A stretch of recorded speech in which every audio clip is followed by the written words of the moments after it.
Well, picture this. You're in waist-deep water surrounded by a pack of rabid dingoes fighting for your life with nowhere to run when suddenly two heroes come to the rescue.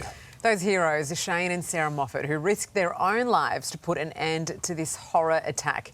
They join us now from Gari in Queensland. Thank you so much for your time, guys. I mean, Shane, you ran into the water without hesitation. Pretty scary stuff. Yeah, it was actually. I didn't really think. I was just looking at her screaming, yelling out help, and yeah, we both just jumped out of the car and ran straight towards her. Just describe to us what you saw, if you can take our audience into what unfolded in front of you.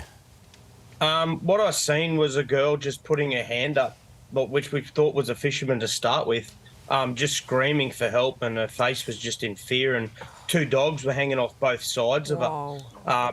And then so we just launched into the water, just running.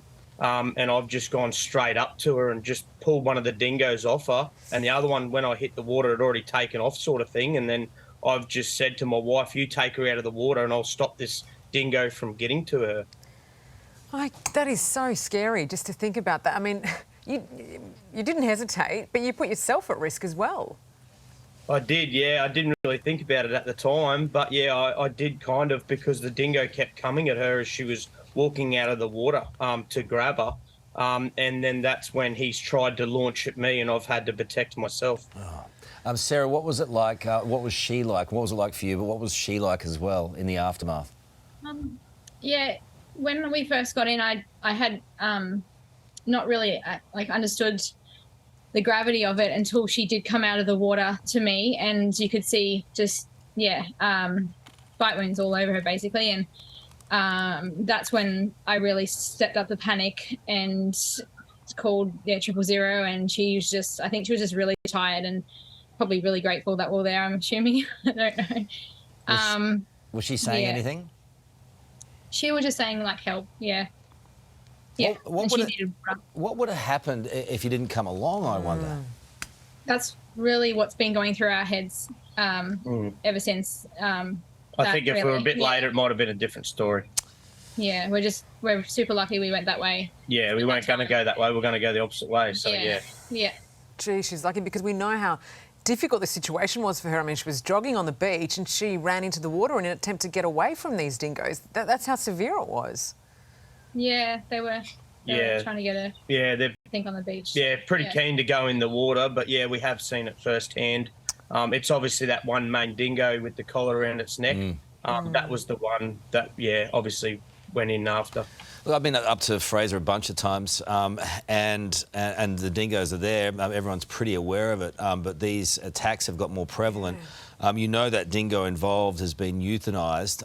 What's your thought process on how safe it is there now in Gari? Yeah, look, we come here a lot as well, and we have never been, I guess, not overly worried about them, but very aware of them. Cautious. Is probably more our stance on it. But now, since seeing that firsthand, we definitely have stepped up our safety with the kids and just don't run, because they're, kids run, so we're just kind of being in front of them if they are running, or don't walk alone, don't go too far away from other people. Yeah, just and just trying to be on top of it before anything happens, basically. Have you guys had a chance to speak with the woman yet? No. So what do you reckon's the solution up there? Because it is where nature, and part of the reason why you go there is because it's so rustic, and part of the attraction is the dingoes. What's the solution? I mean, they're arming people with sticks. Will that have any impact, or do you have another idea?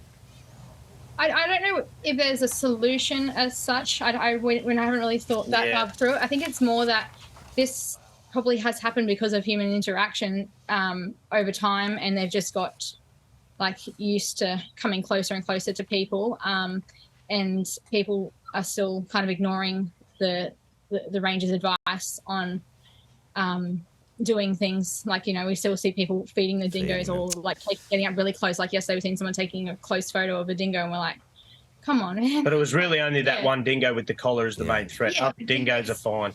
We have, as I said, we've always had no issue with dingoes. They stay their distance. They know this is their land, so we know full well to respect that for them. Yeah. Well, it's an interesting choice of jumper you've got on today, Sarah, the wild wolf jumper. Hey, you guys are legends for what you did. Yeah, incredible who knows work, what would guys. have happened if you didn't drive along. Wish you all the very best. Tricia was lucky. Well done. Yeah. I would be dead by my mum if I didn't say, love you, Carl. Oh, you can say that. We can stay with that if you want. Hey there, Today fans. Sarah and What's my name again?